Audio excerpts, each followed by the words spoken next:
It's pronounced Deborah. This is Flop Culture.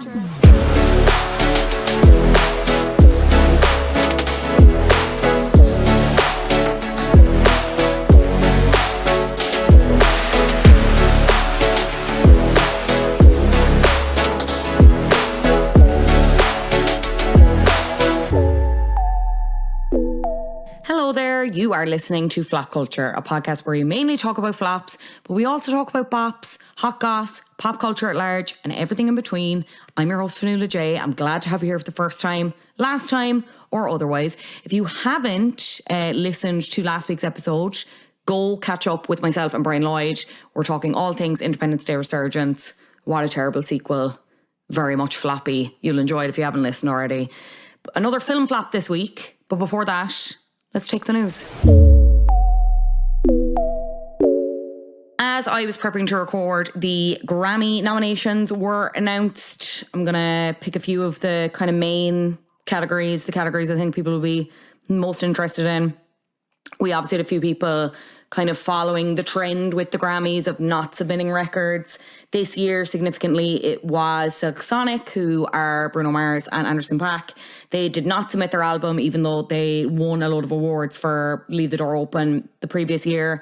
Drake hasn't submitted anything previously because he doesn't believe in it. I know Frank Ocean didn't submit anything the year he released Blonde. We're seeing a lot of people kind of buck that trend in terms of not acknowledging the award ceremony and what it means for music and everything like that. Then on the other hand, you've artists like Beyonce, obviously very significant year for her, making her come back in inverted commas. Does Beyonce ever really go away? With Renaissance, she is looking to win in the dance electronic categories, which I don't think she's ever won in before, but she's just looking to expand that hall, bring the gongs in. Obviously, with Break My Soul, she is back competing with Adele for Album of the Year. Adele, 30, not a great album, but anyway, I digress. That's neither here nor there. Obviously, when Adele won the last time for 25, she gave the very tearful speech being like, Beyonce is the artist of my life. So we'll see if there's a repeat of that this year. And then a year after withholding Fearless from Grammy's consideration, Taylor's version, of course, Taylor Swift chose to submit Red, Taylor's version, in the Album of the Year and Best Country Album categories.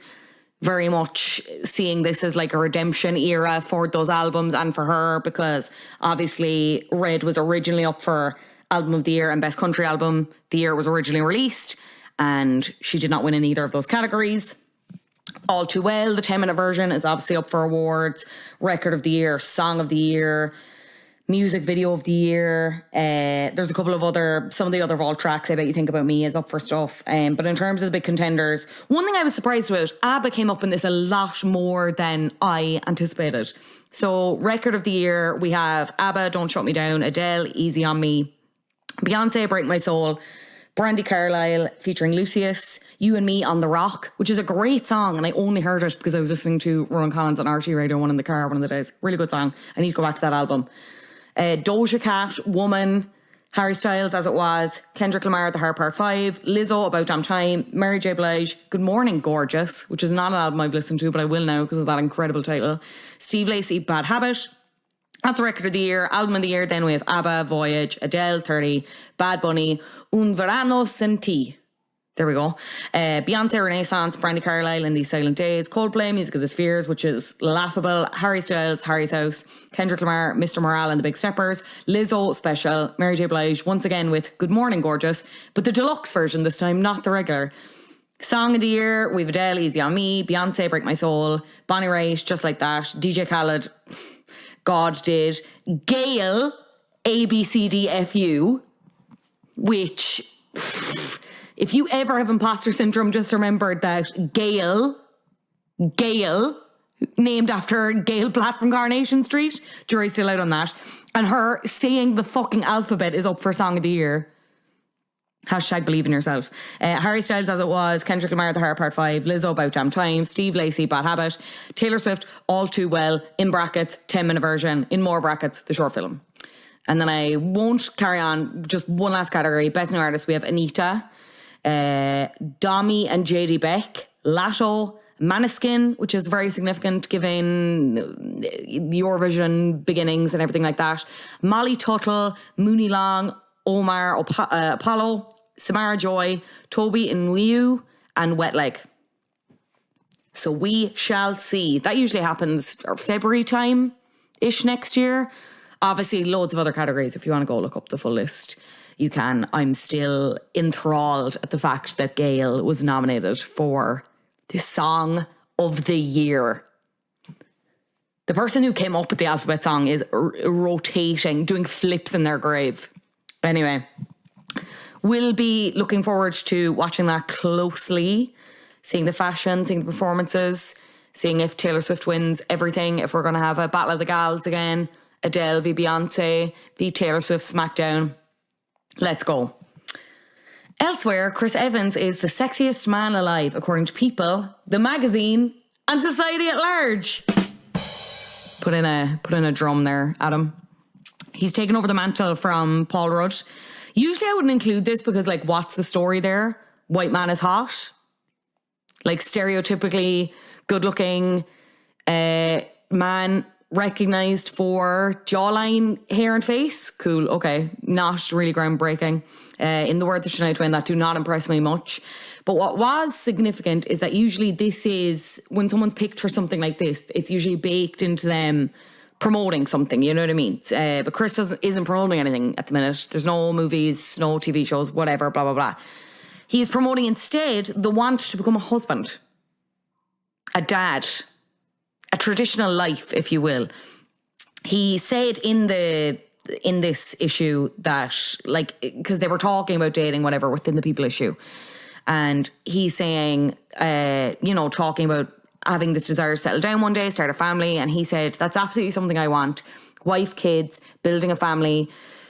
When you read about most of the best artists, whether it's actors, painters, writers, most of them admit it wasn't the work they made that they are most proud of.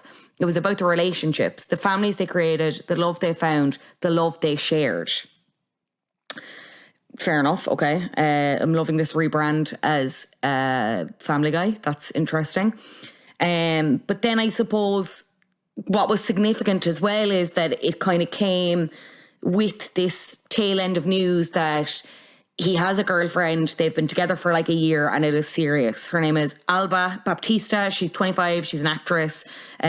First garnered attention for her role on Netflix's Warrior Nun, which is a fake show if I ever heard, but apparently it's not. It's ran for 2 seasons. She's also in Miss Harris Goes to Paris, which was out this year, which I have not seen. A source told People, because of course they did, they are in love and Chris has never been happier. His family and friends all adore her. And obviously with this news now, like, some fans had kind of twigged this. I think they'd been seen together on occasion. There'd been a couple of things. I think some had twigged it and have known this for ages and they're like, this isn't news to us. And then you have the others. And I suppose the circles intersect at some points in terms of, whatever.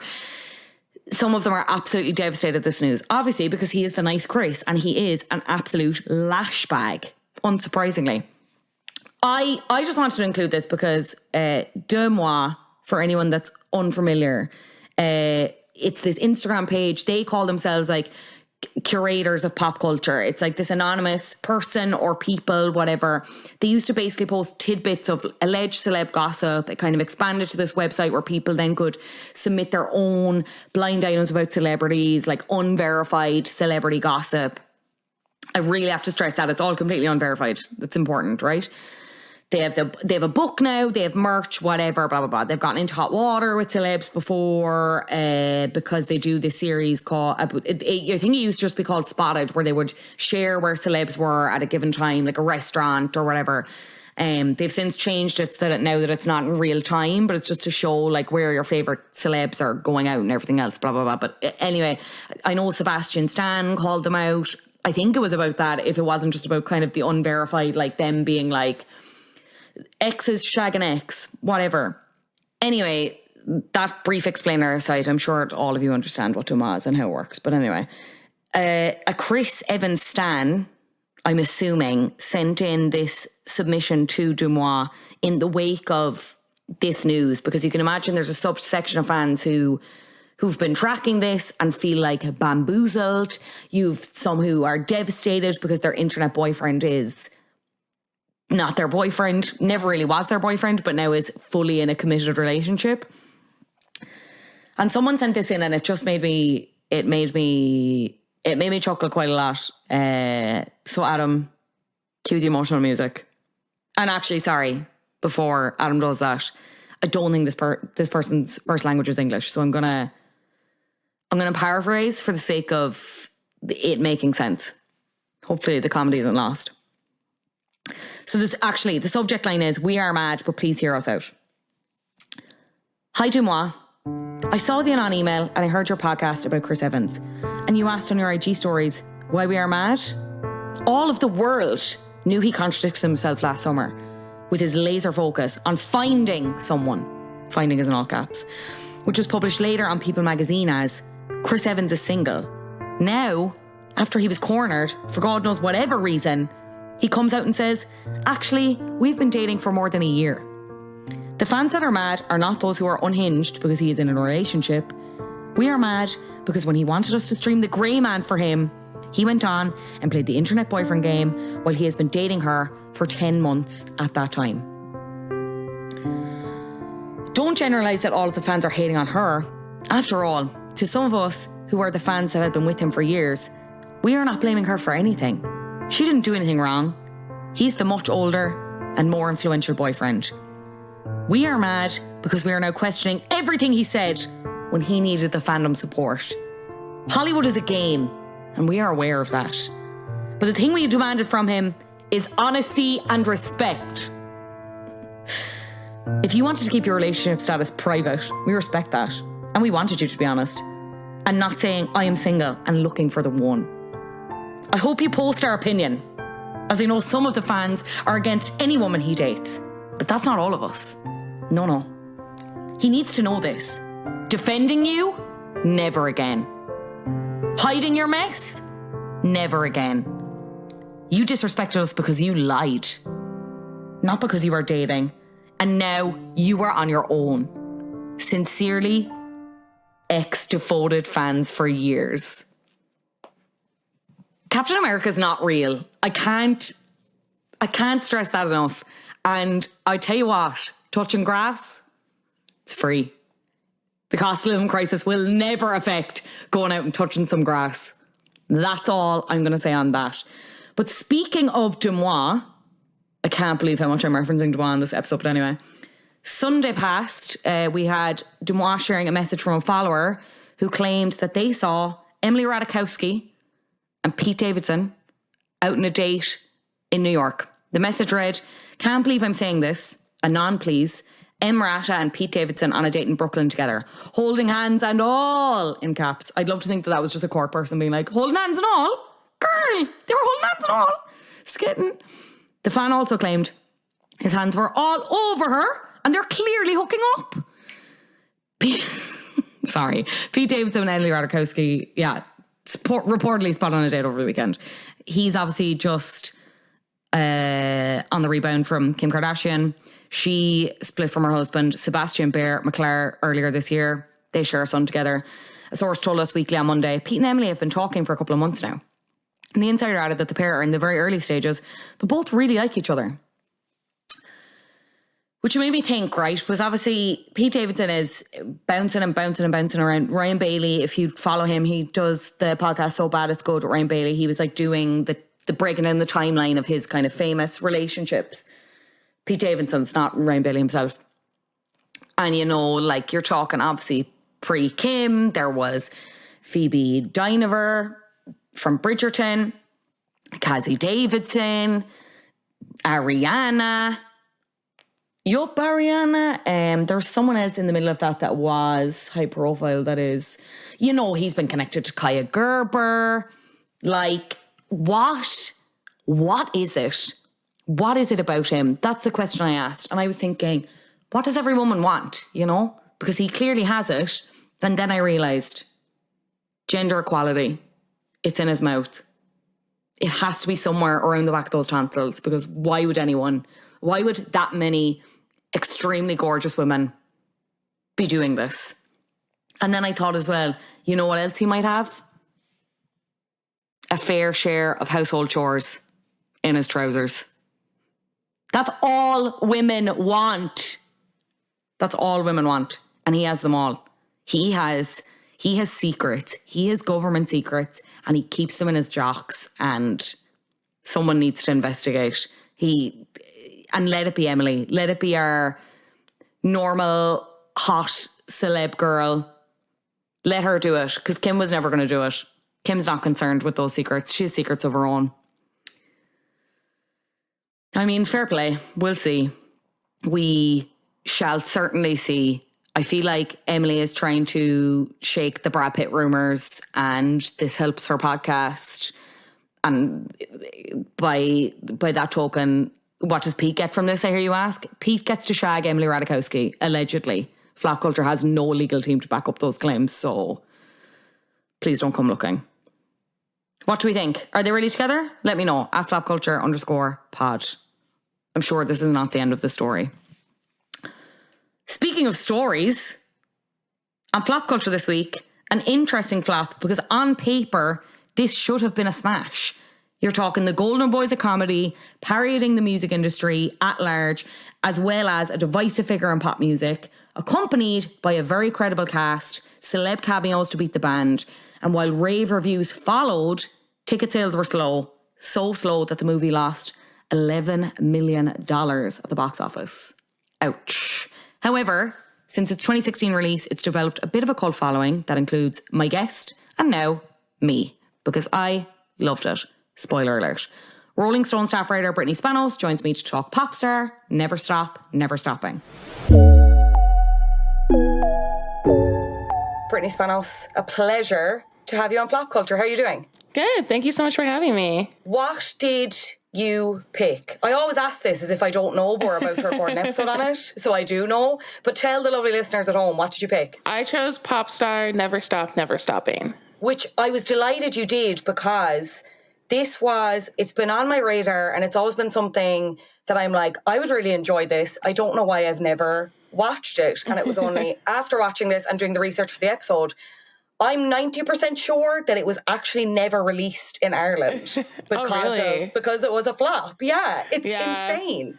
Yeah, it's such a good movie, and it's a movie that I was like, this movie's going to be so big. I went to a screening of it. I was like, oh my God, this is going to be like the biggest movie of the year. It's so brilliant. Like, all these big stars in it, and it's just like no one saw it. For anyone who isn't familiar with Popstar, Never Stop Stopping, what is it about? So it's basically, it's from The Lonely Island. So Andy Samberg and his crew, who made all of those incredible songs for SNL, the digital shorts and all of that.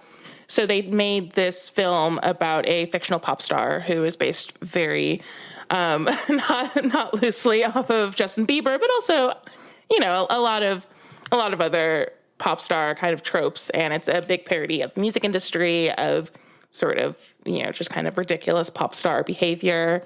It is very, very funny. There's a lot of, it's all original songs by this fictional pop star, Connor For Real. For anyone who's not familiar with Andy Samberg and The Lonely Island, like, they definitely will be. Like, we know them over here, but I suppose SNL and them, in a way, I don't think people I think some people won't get how big they were in that moment in time and kind of predating that. Fun fact, I have a very specific memory of kissing a boy at a summer camp exclusively for nerds for the entirety of I'm on a Boat by The Lonely Island, and it's a memory that haunts me quite frequently.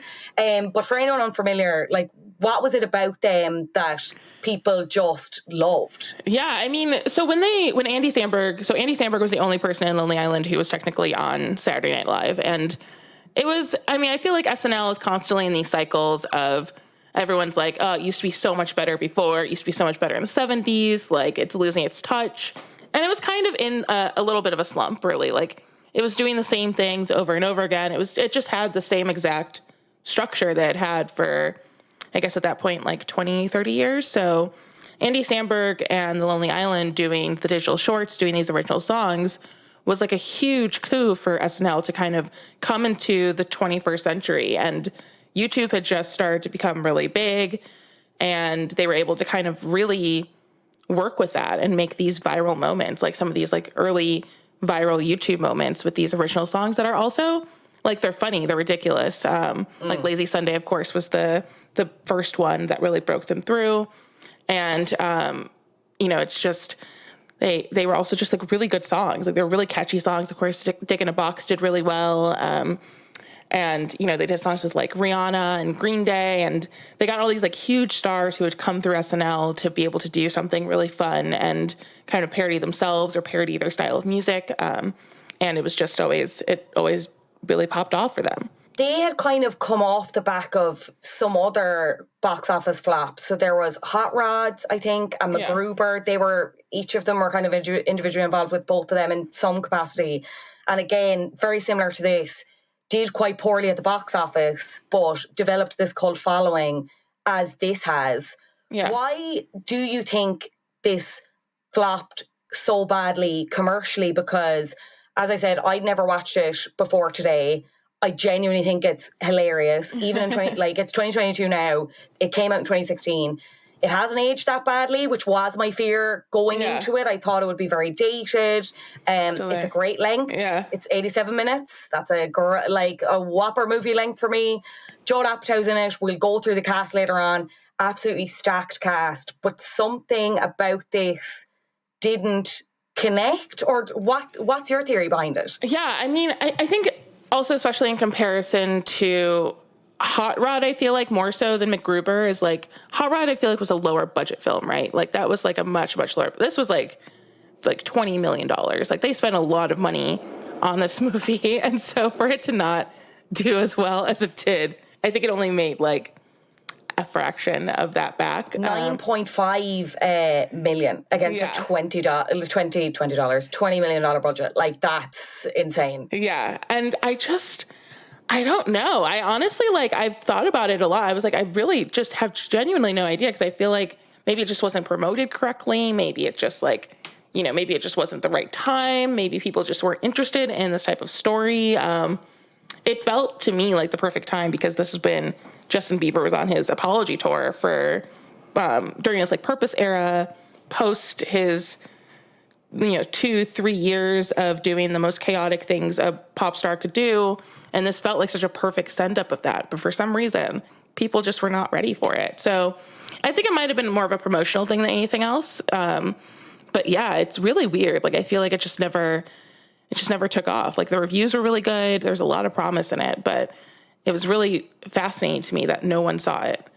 Andy Samberg came out and kind of said after that they kind of had this, not frustration, that's my own words, but I suppose from them, like, it was very heavily marketed, even from the title, which is very funny. It's riffing on Justin Bieber, Never Say Never. But as you said, this came out well after that. This was around that time where he was on this apology tour, and to be honest, was kind of breaking through in the mainstream as a man, in inverted commas, for the first time. So I feel like it was that association for them. They just felt when they were making this movie, this like mockumentary, they always had like that. It's like, it's very Spinal Tap, but it wasn't necessarily, because even for myself going into it, I was like, oh, this is like very Justin Bieber-esque. It's going to follow it's going to riff on that story of the young fella coming up, doing covers on YouTube, everything like that. But the whole basis is around that he's like the breakout star of a band, and inevitably the band get back together. So there's a part of me that thinks that, there's a part of me that's also like, when you look at that year, it wasn't a massive year for comedy in movies. Like, I kind of even didn't realize until I was doing my research, it's like Moonlight, it's La La Land, it's a lot of other like kind of heavy, dramas, theatricals. How much do you think that played into it? I think, I feel like I feel like comedy movies haven't really been in the best position usually. Like, I feel like they're definitely in the same way that SNL was when Andy Samberg joined. Like, I feel like comedy movies kind of entered a slump. I think they started to become a lot more self-serious. I think, Judd Apatow definitely had like a little bit of stuff to do with that, where it kind of became like, it's not just a 90-minute comedy movie. It's like 2.5 hours, and like this person's going to go through like an incredible amount of like growth in it. And it's like, it's funny, but it's not the same as like a 90s sort of like silly kind of, you're like a Will Ferrell type of like early 2000s movie where it's like you're in and out and it's mostly just like hit after hit after hit, you know? But yeah, just kind of, there hasn't been as many sort of like big blockbuster comedies in the same way. I feel like it's sort of dwindled over the last decade or so, where it's very rare to get a big budget comedy. And now it's much easier with streaming where people can just drop, you know, a rom-com or a straightforward comedy on Netflix or on Hulu or HBO. Like they can just kind of drop it into the streaming verse and it can kind of gain traction and things like that. But it doesn't always sell that way in a theater, the way that things that are like big sweeping dramas or, you know, action movies or superhero movies. Like I feel like this was definitely coming at a time where Marvel is sort of like really, really starting to take over the cultural conversation, the blockbuster conversation. And, you know, everything was working for Andy Samberg to sort of be primed as like the next big Will Ferrell type or, you know, next big like Mike Myers type of comedy person, but it just wasn't happening. And also I think maybe if it had happened after Brooklyn Nine-Nine and he gained a lot of success from his own TV show that he's leading where he had immense success with that show, I think maybe it would have done a little bit better. But yeah, the SNL star to movie star timeline just kind of really got skewed in that time because I think also there's a lot of failure from some of the other ones, like Jimmy Fallon that wasn't able to do it. Yeah, like MacGruber, that wasn't a big success from all of that. Like it wasn't working the same way. You mentioned the kind of pop star and the music industry tropes that we see throughout the movie. What's your favorite kind of thing that they do, or what do you think that they do really well in it? Oh, I love the Equal Rights song. I think that's such a great send up of like pop stars kind of trying really hard to make something that is, you know, speaking to the greater good, and they just kind of completely miss everything and completely miss the point, and it's sort of just, you know, really self-serving. It's just such a perfect send-up of that. I also really love the Hunter the Hungry character because it's just so fun to see a parody of Tyler, the Creator, and like his entire style. Like, I love that character. I thought and his scenes are like, they never fail to make me cry laughing. I loved it's CMZ that they call it, isn't it? And actually where they're like riffing off those videos that they do for the newsroom at TMZ where they're all talking about a big breaking story, and it's like Will Arnett, Eric Andre, Chelsea Peretti. Eric Andre just fucking kills me. Like at one point him and Chelsea just start like talking absolute gibberish and like screaming laughing about the most fucking inane shit. It's so good, honestly. Oh, so good. Yeah, it's really, really funny. I mean, I find the songs like really, really listenable too from the album. I mean, Lonely Island, they're just like Finest really... Girl is so good. It's so good. I rewatched the video today because I just hadn't watched it in forever, and it's just so funny. Like that's like the most insane song, and it's just, they do it so well, and it's such a catchy song too. The catchphrase song also with, Turn Up the Beef with Emma Stone. I mean, it's just really, I mean, all of the guests are incredible. Yeah, I mentioned it, like the cameos. It's like everyone, they do like, you know, the talking heads where it's like Akon, A$AP Rocky, who looks so young in this, DJ Khaled, 50 Cent, Questlove. I laughed a lot when he came up. Seal is in a very funny scene around potential wedding, which is just incredible. Martin Sheen. It's just, if you can think of someone, they're probably in this. Also, Mariah Carey, iconic cameo, being her usual, me, myself. It's very, very good. Yeah. In your opinion, should there be a sequel? And if so, what would you like to see the Style Boys and Conor for real up to now? I mean, I think there can and there should be, because I think they did this so well. And I think the film, it's gained a cult following. Like sometimes there are screenings here at the Alamo Drafthouse. Like they've had screenings for people to sing along to them. Like it's not the level of, you know, like a Rocky Horror Picture Show or like The Room, where people are like going to screens all the time. Like it's not like a huge like that sort of cult online fandom following. But I think it's interesting to see more people kind of be like, oh yes, that movie, I've never seen it. Like every time I introduce it to a new friend, they're always just like, I cannot believe it's taken me so many years to get to this. So I feel like it's gained traction, and I think it's, again, like you said, like it's aged well. Like there's still a lot of stuff that's still really funny and still really makes sense and feels really timely.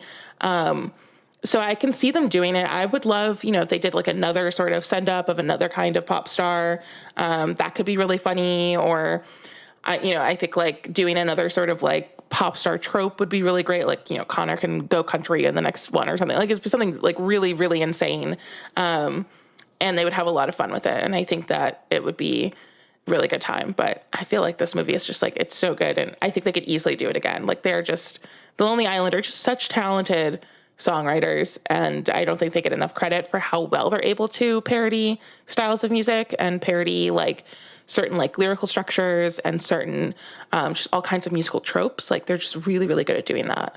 The only moment where I was like transported back to 2016 was someone in one of the talking heads.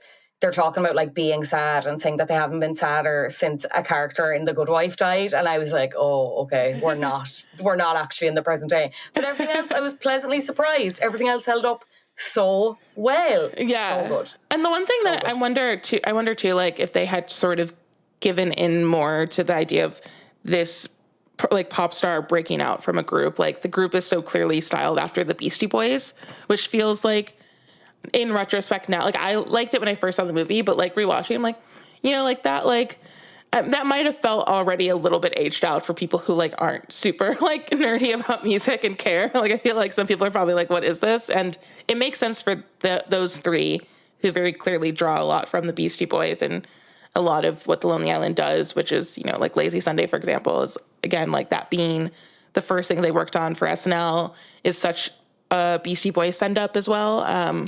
So I guess that makes sense for them, but I feel like they could have done something a little bit more like boy bandy. Might have also probably like been more fun, especially because you have like Justin Timberlake in there and also being such a good friend and collaborator of Andy Samberg's. Like, I feel like that could have been also really funny. Have you seen I hate using this expression, but the Schneider cut where from the Blu-ray or the DVD where they had like an hour's more footage where it included more of the songs, like Mona Lisa and that? I don't think so. If I have, it was years ago, but I don't think so. I'm gonna seek that out after this. That's gonna be my my weekend viewing, I think. I'm very excited. Brittany, it's been an absolute pleasure. For anyone who is interested in hearing more from you and reading more from you, where can they find all that? I write for Rolling Stone, so you can find me on rollingstone.com. And I also co-host a podcast called Don't Let This Flop, and it's about internet culture. So you can find me on anywhere you can find your podcasts. It has been an absolute pleasure. As I said, Brittany Spanos, thank you so much for joining me on Flop Culture. And you can watch Popstar, Never Stop, Never Stopping. It's available to stream with the Sky Cinema Pass on Now or on Sky Cinema if you have it on demand. You can read Brittany's work in Rolling Stone and online. She also hosts Don't Let This Flop, a podcast about internet news, memes and pop culture. We are kindred sisters in flop. So happy to have her on. Before I let you go, let's discuss who is top of the flops this week. You're a flop. Top of the flops this week, Elon Musk. I mean, he could have tied last week, but I need to get my dig in about Drake. But obviously, there's only one contender this week. Imagine sinking a ship that was already sinking as much as Elon has done Twitter. Bought Twitter for $44 billion. Don't make me do the euro currency conversion. I can't be at that. He's dismissed the company's board of directors and top executives. He's laid off much of the rest of the company's full-time workforce by email. All right, Carrie Bradshaw. Eliminating the jobs of outsourced contractors, tasked with fighting misinformation and other harmful content as he begins his campaign to ease restrictions on what users can say on the platform. Musk acknowledged that his recent moves regarding Twitter had been controversial, adding, "There's no way to make everyone happy, that's for sure." Which is like me going to the doctor with a throat infection and I'm like, I have a throat infection. And he's like, okay, proceeds to do nothing about the throat infection and then cuts off my arm and then goes, not everyone's going to be happy, you know? I mean, your dad is not taking the divorce well. That's all I will say. The one good thing that has come out of this is, he's wrote back on, basically, he's rolled out this like paid verification service thing, which means that people have been basically able to pay for blue ticks. So they've been impersonating companies, mainly companies, celebrities, whatever, yada, yada, yada. This all happened last week, and we had one person who ended up pretending that they were, I think it was Eli Lilly, who make insulin. And they ended up sending out a load of tweets basically saying that insulin was going to be free now, whatever. And it's put massive scrutiny on Eli Lilly and the fact that they're selling insulin for profit, their stock prices after nosediving, billions lost in terms of like market capitalization. It's so good. It's, in one sense, I'm like, if Elon inadvertently brings down capitalism, a bop. But for now, very much a flop. Very much a flop. You paid $44 billion to become a full-time edgelord. Do you know what I mean? Do you know how many trays of baby Guinness you can get with that? Loads. Loads. Loads. He's a loser. Sorry. My God. My good God. How did that man invent self-driving cars? Did he invent self-driving cars, or was he just kind of there? Do you know what I mean?